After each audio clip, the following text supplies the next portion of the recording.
Okay, so when you sign up to Etoro, when you make a public profile, one thing they give you, Etoro always gives everyone, is something called a virtual portfolio.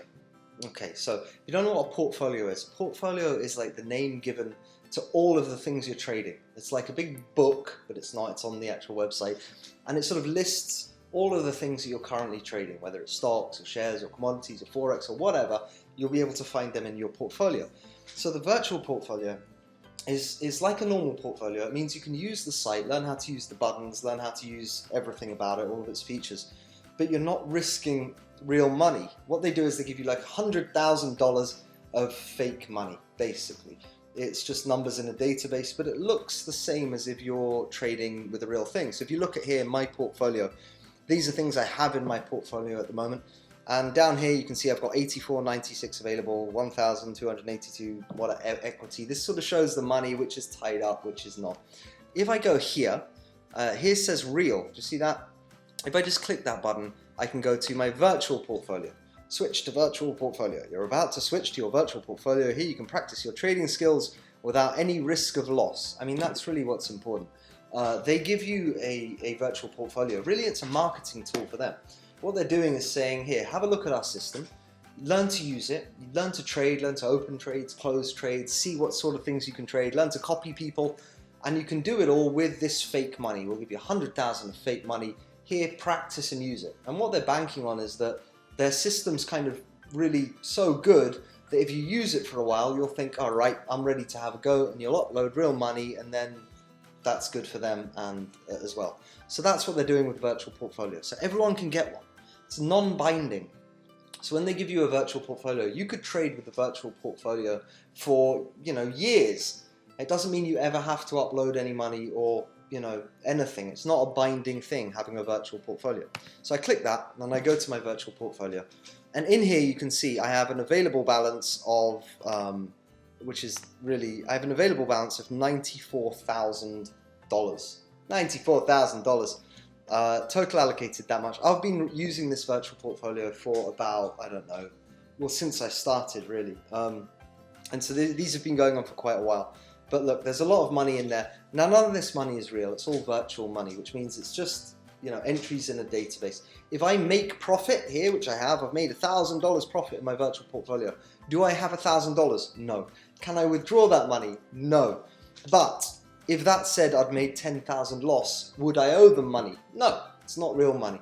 Everything that happens in the virtual portfolio is just virtual. If I make $1 million profit, I don't have a cent. If I lose $1 million, I don't owe anyone a cent. It's not real. Very useful because it lets you use their system and work out the buttons and what all this stuff on the left means. How do I trade markets and how do I copy people and stuff without having the risk involved. And that's really useful, I think one of the things coming into trading is that it's terrifying. I remember, it's something I've always known about, trading and stock markets and stuff, but it was always it was just high, oh my God, that's a bit scary. I'd see people in the braces and with the phones, and I grew up in the 80s, and I had this image of people who really knew what they were doing. It's obviously not me, and also it's all about maths, and it's all about numbers, and you have to understand the markets. It can be a very daunting thing, a very frightening thing. So what they've tried to do here is to give people an introduction to it. They've made a website which is so easy, it's so simple and kind of user-friendly, that they're banking on the fact that you'll use it and go, all right, I understand a bit about what's going on now, and I'm ready to sort of try and invest my own money. So some things which are different. Always make sure, by the way, I'm going to do some videos after this about, how to start a new trade and, how to trade this and that. Just when you're in your virtual portfolio, always make sure when you log on, if you want to use the virtual portfolio, that this is ticked on virtual. Okay, so I can go back to real by clicking that, go back to real portfolio. Simple. Now I'm in the real one. I'm trading with my real money. Okay, you can always have two. My virtual portfolio didn't disappear when I actually put money in. It's just I have to switch between the two. You see, using this little button here. In future, when you're watching this video, that may have changed. The way of getting there may have changed. I can't speak for that, but the principles are still going to be the same. So I go back to my virtual portfolio here. One thing, when you're trading, especially when you're copy trading, you often look at people's statistics. So if you go onto a person's page, copy people, let's say I choose here, Mr. Thor 7734. And I can see on his feed or his stats page, here is statistics, you see.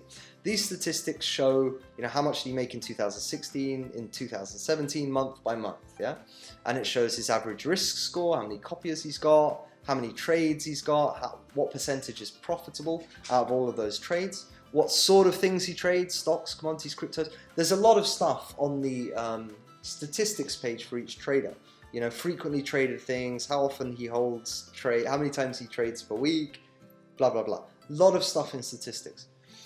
Now, your statistics on your profile page are formed from your real trading account, where you're actually trading with your own money. They're not formed from your virtual portfolio. So that's quite useful, because in your virtual portfolio, you can lose $1 million, and you can, whatever, you can practice, you can make mistakes, you can...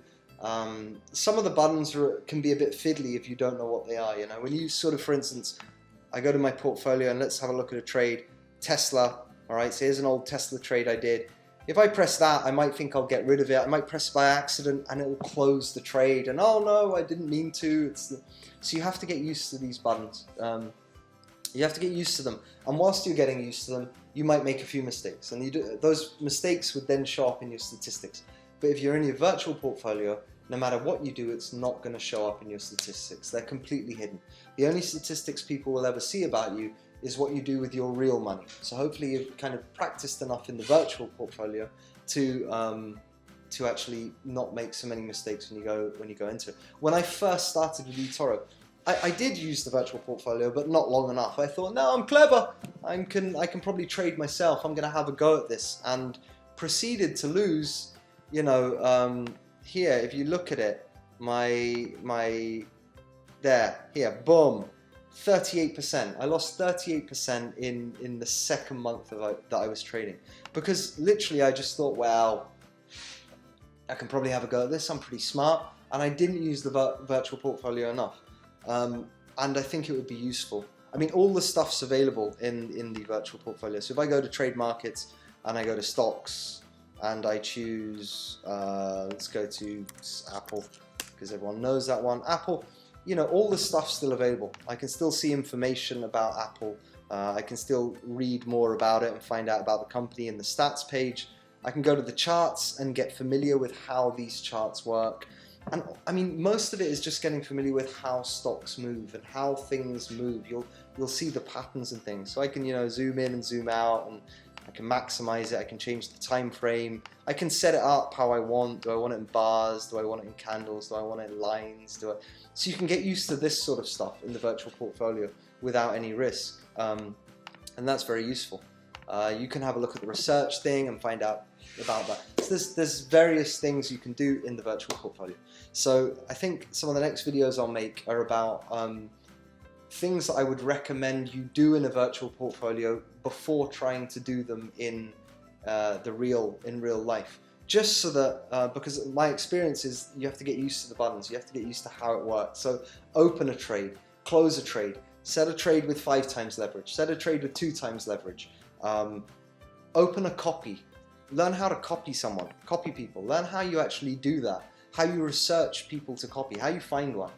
When you find a copy person, what does this mean? What's a copy stop loss? Once you have copied someone, where do they appear in your portfolio?